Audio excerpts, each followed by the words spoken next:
पूर्ण प्लॅनिंगने आमचं घात केलेला आहे. लग्नानंतर पण त्यांनी आधी सांगितलेल्या सगळ्या गोष्टी वेगळ्या होत्या आणि लग्नानंतरचं पूर्ण चित्रच वेगळं होतं. त्याच्यामुळे प्रत्येक दृष्ट्या आर्थिक, मानसिक, शारीरिक, भावनात्मक छळ असा गीतेश आणि त्याच्या पूर्ण परिवाराकडून करून 7 वर्ष ही सतत माझी छळवणूक करून त्यांनी माझा आणि माझ्या फॅमिलीचा पूर्ण घात केलेला आहे. सर्वप्रथम पॉलिटिकल बॅकग्राऊंड असल्यामुळे, एक सबळ फॅमिली असल्यामुळे आणि मला मेनली गीतेश बरोबर चांगला संसार करण्यासाठी म्हणून आम्ही कधीच कुठलीच तक्रार केली नव्हती. या आशेवर सगळं सहन करत गेले की आज ना उद्या परिस्थिती बदलेल आणि सगळे आनंदाने राहू. पण असं काही घडलं नाही आणि ज्या गोष्टी त्यांनी फ्लॅट, पैसे वगैरे जे काही सांगितलेलं आहे ते नितांत खोटं आहे. कारण त्यांनी जो छळवणूक माझी केलेली आणि प्रत्येक गोष्टीत त्यांनी जे शाब्दिक सुनावणी किंवा मारहाण करून जे त्यांनी माझ्याबरोबर केलेलं आहे ते लपवण्यासाठी आता ते सगळं हे खोटं स्टेटमेंट मीडियासमोर देत आहेत. अघोरी कृत्य ॲज इन 2018 मध्ये, म्हणजे डिसेंबर 2017ला लग्न झाल्यापासून सप्टेंबर 2018 पर्यंत आमच्यात काहीही शारीरिक संबंध आले नव्हते.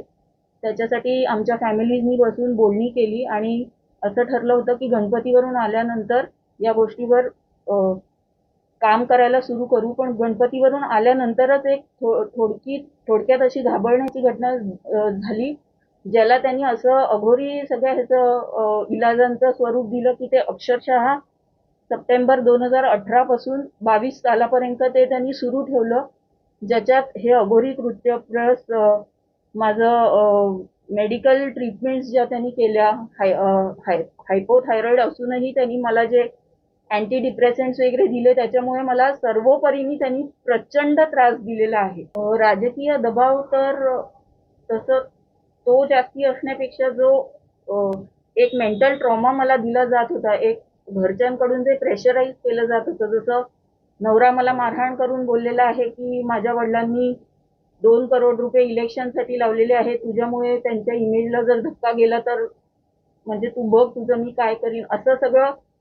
म्हणजे इतकी त्याची विकृत वागणूक त्यांनी देऊन मला जे एक सर्टन असं ट्रॅप मोडमध्ये ठेवलेलं आहे की नॉर्मल लाईफ हे माझ्यासाठी नव्हतंच कधी.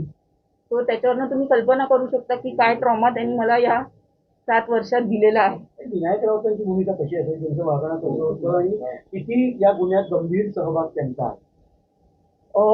स्पष्टच सांगायचं तर विनायक राऊत हे त्यांच्या दुसऱ्या पत्नीबरोबर आणि मुलीबरोबर दुसऱ्या घरात राहतात.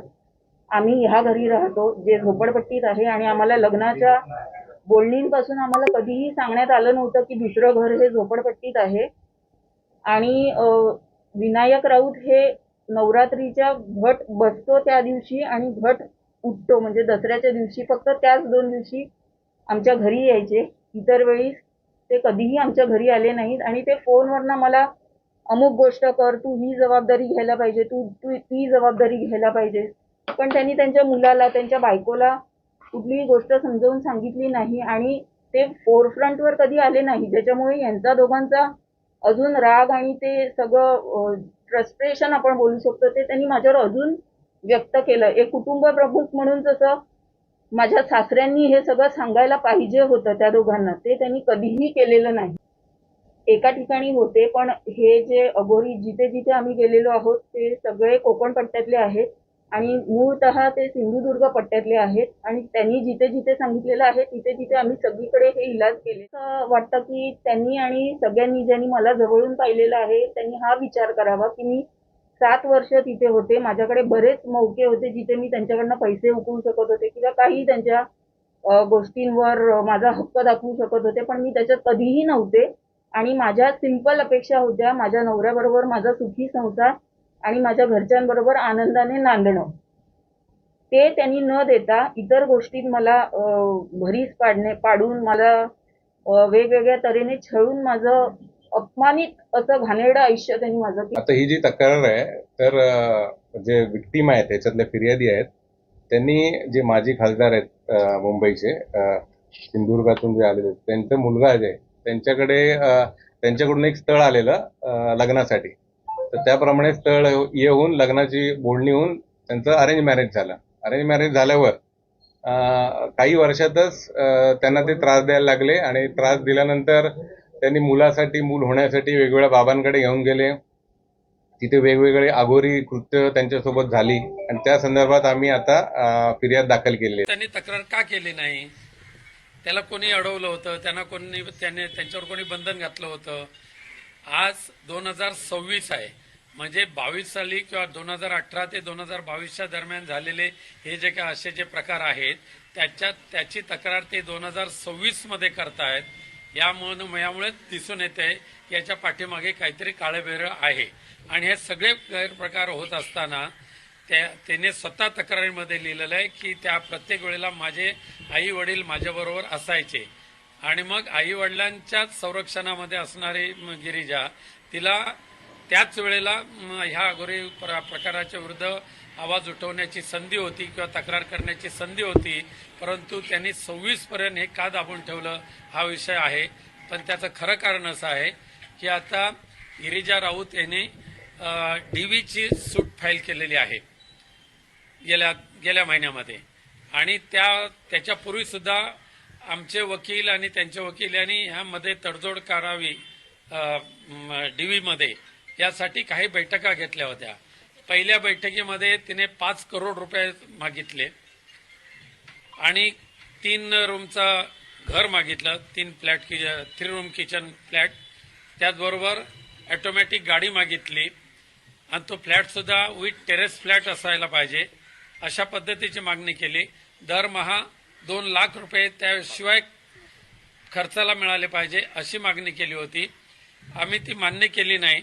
मग त्यानंतर पुन्हा तिने डीवीचं जे नोटीस दिलेले आहे आत्ता हे माझ्या हातात आहे ते, या डीवीच्या नोटीसमध्ये 20D प्रमाणे कौटुंबिक हिंसाचार वगैरे ते काय नोटीस दिली. त्याच्यामध्ये आर्थिक अनुतोष रक्कम रुपये दरमहा 5 लाख, तसेच कायमस्वरूपी आर्थिक अनुतोष रक्कम 10 करोड देण्याबाबतचे निर्णय सामनेवाला यांनी द्यावे. त्याचबरोबर भावनात्मक त्रासापोटी जी नुकसान भरपाई आहे ती सुद्धा 2 करोड, म्हणजे 10 करोड अधिक 2 करोड 12 करोड आणि म्हणजे हे 12 करोड रुपये मागितले डीवीच्या नोटीसमध्ये आणि त्याशिवाय दरमहा 5 लाख रुपये खर्च मागितलं. त्याशिवाय घर आणि गाडी ही मागणी तर कायमच ठेवलेली आहे आणि ही मागणी मान्य होणार नाही हे लक्षात ठेवून त्याने अशा पद्धतीचे खोटे नाटे आरोप आमच्यावर केलेले आहेत आणि ते आम्हाला मान्य नाहीत. ही बाब आता पूर्णपणे न्यायालयाच्या अखत्यारीमध्ये आहे. आम्ही सुद्धा न्यायालयामध्ये गेलेलो आहोत. ठाण्याच्या सेशन कोर्टामध्ये आमची त्याच्याविरुद्ध जी आम्ही केस दाखल केलेली आहे त्याची नोटीस आम्ही कापूरबावडी पोलीस स्टेशनला बजावलेली आहे.